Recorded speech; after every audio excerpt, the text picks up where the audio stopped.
ശമ്പള കുടിശ്ശിക ഉൾപ്പെടെ വിവിധ ആവശ്യങ്ങൾ ഉന്നയിച്ച് സമരം ചെയ്യുന്ന ഡോക്ടർമാർ KGM-CTA ആഭിമുഖ്യത്തിൽ സെക്രട്ടേറിയറ്റിന് മുന്നിൽ ധർണ നടത്തി.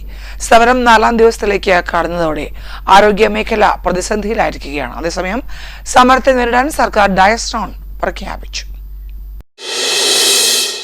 പാടത്ത് ജോലി വരമ്പത്ത് കൂലി എന്ന് പറഞ്ഞ് അധികാരത്തിലേറിയ സർക്കാർ ഇപ്പോൾ വരമ്പത്ത് പോലുമല്ല, മറിച്ച് ഡോക്ടർമാരെ തെരുവിലേക്കിറക്കിയിരിക്കുന്നുവെന്ന് ഇവർ ചൂണ്ടിക്കാണിക്കുന്നു.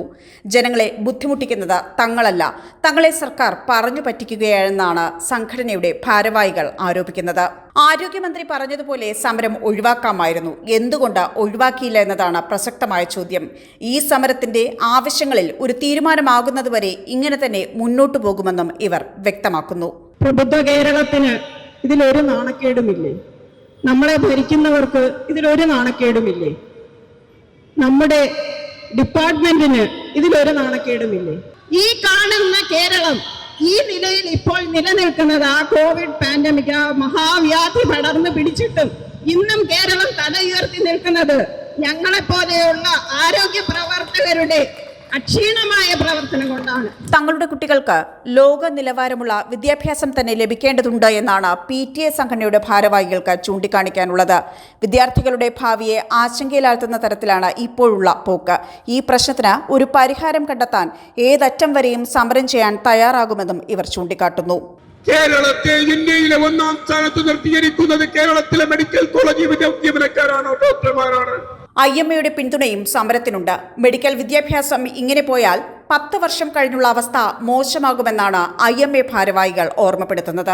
ആദ്യം തന്നെ ഈ സമരത്തിന് ഇതൊരു സമരമല്ല, ഭാവിയിലെ മെഡിക്കൽ വിദ്യാഭ്യാസവും ആരോഗ്യം സംരക്ഷിക്കുന്നതിനുള്ള ഒരു ശ്രമം മാത്രമാണ്. അതിനുള്ള ഈ ജില്ലാ സമരങ്ങൾക്ക് ഇന്ത്യൻ മെഡിക്കൽ അസോസിയേഷന്റെ എല്ലാവിധ പിന്തുണയും നൽകുകയാണ്. തെരഞ്ഞെടുപ്പ് അടുത്ത വേളയിൽ അധ്യാപകരുടെ പ്രശ്നം പരിഹരിച്ച സർക്കാരിനെ സംബന്ധിച്ചിടത്തോളം ഡോക്ടർമാരുടെ പ്രശ്നവും പരിഹരിക്കാവുന്നതേയുള്ളൂ. അത് എന്തുകൊണ്ട് ചെയ്തില്ല എന്ന ചോദ്യമാണ് ഇവർ ഉന്നയിക്കുന്നത്. എന്തുകൊണ്ട് ജനങ്ങളുടെ ബുദ്ധിമുട്ട് കാണുന്നില്ല എന്നും ഇവർ ചോദിക്കുന്നു. ഡോക്ടർമാരുടെ വിഷയം ഇപ്പോൾ പരിഹരിച്ചില്ലെങ്കിൽ പിന്നീട് എപ്പോൾ പരിഹരിക്കാനാണ്?